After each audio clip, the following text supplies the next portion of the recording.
Security forces کا شمالی وزیرستان کے علاقے بویا میں آپریشن فائرنگ کے تبادلے میں دہشت گرد ہلاک، موقع سے ہتھیار اور گولیاں برآمد، علاقے میں آپریشن جاری۔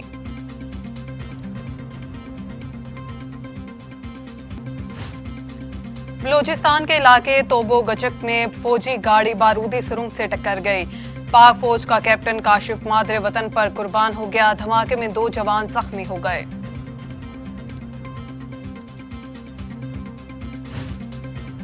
اسرائیل کے ایک بار پھر غزہ پر فضائی حملے، صہیونی فوجیوں کے ساتھ جھڑپوں میں 41 فلسطینی زخمی، بچے بھی لہولہان۔ اسرائیلی طیاروں نے غزہ میں نصیرات کیمپ پر بمباری کی، 2 زخمیوں کی حالت تشویشناک۔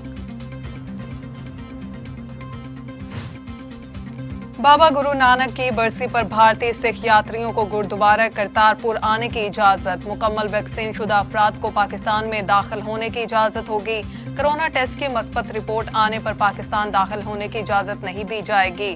ایس او پیز کے تحت زیادہ سے زیادہ 300 افراد کے بیرون اجتماع کی اجازت ہوگی۔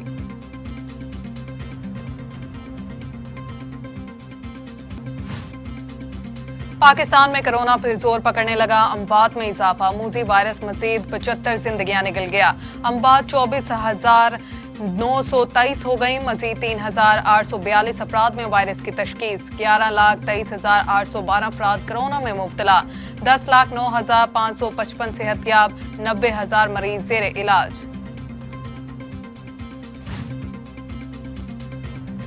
دنیا بھر میں کرونا سے 44,37,000 ہلاکتیں، 21 کروڑ 22 لاکھ مریض، امریکہ میں 6,45,000، برازیل میں 5,74,300، بھارت میں 4,34,400، میکسیکو میں 2,53,000، روس میں 1,75,300، فرانس میں 1,13,300 اور سعودی عرب میں 8,470 اموات۔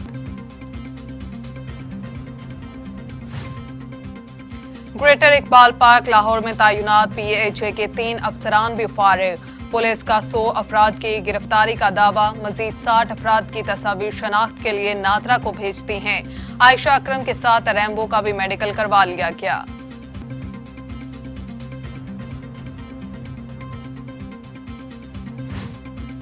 ٹک ٹاکر بدسلوکی کیس میں فیصل آباد، قصور اور شیخوپورہ سے بھی گرفتاریاں، 407 مشتبہ افراد شامل تفتیش، 92 تاحال زیر حراست، باقی کو چھوڑ دیا گیا۔ ترجمان پنجاب حکومت فیاض الحسن چوہان کہتے ہیں گرفتار ملزموں میں سے 40 کو شناخت پریڈ کے لیے جیل بھجوا دیا گیا ہے، بقیہ کی شناخت اور گرفتاریوں کے لیے پولیس کی کارروائیاں جاری ہیں۔ بزدار حکومت ایسے واقعات میں ملوث ملزموں کو نشان عبرت بنائے گی۔ موٹر سائیکل رکشے میں لڑکی کو ہراساں کرنے والے 2 افراد کو حراست میں لے لیا گیا، لڑکی کا پتہ نہ چلنے پر واقعے کا مقدمہ ایس ایچ او تھانہ لاری اڈا کی مدیت میں درج کیا گیا۔ گرفتار ملزمان کی شناخت ظاہر نہیں کی گئی ہے، مقدمے میں 354 اور 509 سمیت دیگر دفعات شامل ہیں۔ اب کسی سے دشمنی نہیں، طالبان کا اشرف غنی، امراللہ صالح اور حمداللہ کے لیے عام معافی کا اعلان۔ افغان طالبان کے مرکزی رہنما خلیل الرحمان حقانی کہتے ہیں امریکہ سے دشمنی میں ہم نے پہل نہیں کی تھی اور اب بھی نہیں کر رہے، امریکہ نے ہمارے مذہب اور ملک سے زیادتی کی تو مجبور ہو کر بندوق اٹھائی، جو بھی افغانستان آنا چاہے آ سکتا ہے، قوم کو متحد کرنے والوں کو حکومت میں شامل کیا جائے گا۔ پاکستان نے بہت الزامات برداشت کر لیے، اب یہ سلسلہ بند ہونا چاہیے، وزیر خارجہ شاہ محمود قریشی کا 2 ٹوک موقف، کہتے ہیں ہم تو کہتے رہے کہ مذاکرات اور انخلا کے عمل کو ساتھ ساتھ چلتے رہنا چاہیے، لیکن پاکستان سے مشورے کے بغیر بھی انخلا کر دیا گیا، اپنی ناکامیوں کی ذمہ داری پاکستان پر ہرگز نہ ڈالی جائے۔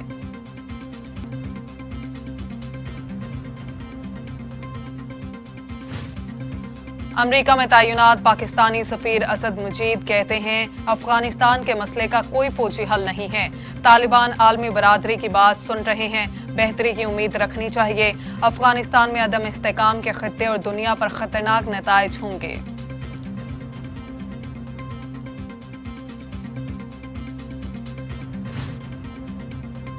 افغانستان میں پاکستانی سفیر منصور احمد خان کی حزب اسلامی کے سربراہ گلبدین حکمت یار سے ملاقات، افغانستان میں قیام امن کے لیے اقدامات پر گفتگو۔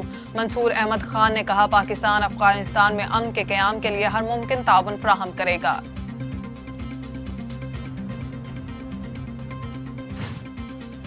بھارت میں طالبان حکومت کی حمایت کرنا بھی جرم بن گیا۔ سوشل میڈیا پر طالبان بارے پوسٹ کرنے پر 14 افراد کو گرفتار کر لیا گیا۔ گرفتار افراد میں سیاسی رہنما، طالب علم اور پولیس اہلکار بھی شامل۔ طالبان پر 100 سے زائد بھارتی شہریوں کے اغوا کے الزام کا بھانڈا پھوٹ گیا۔ تمام دعوے جھوٹے اور بے بنیاد ثابت ہوئے۔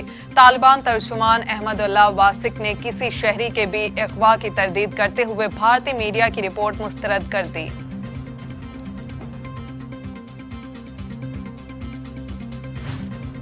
امیر جماعت اسلامی سراج الحق کا وفاقی حکومت سے افغانستان میں طالبان کی حکومت کو تسلیم کرنے کا مطالبہ۔ کہتے ہیں افغان طالبان کو بہت بڑی کامیابی ملی ہے۔ تحریک انصاف اور پیپلز پارٹی میں کوئی فرق نہیں ہے۔ اب لوگوں کا جمہوریت پر اعتماد ختم ہو گیا ہے۔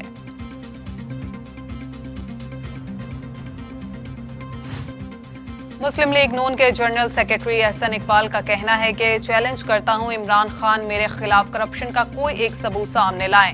نیب ڈنڈے والے سے ڈرتی ہے اور سویلین کو آنکھیں دکھاتی ہے۔ پیپلز پارٹی تحریک عدم اعتماد میں لانا چاہتی ہے تو پہلے چیئرمین سینیٹ کے خلاف عدم اعتماد میں لے کر آئے۔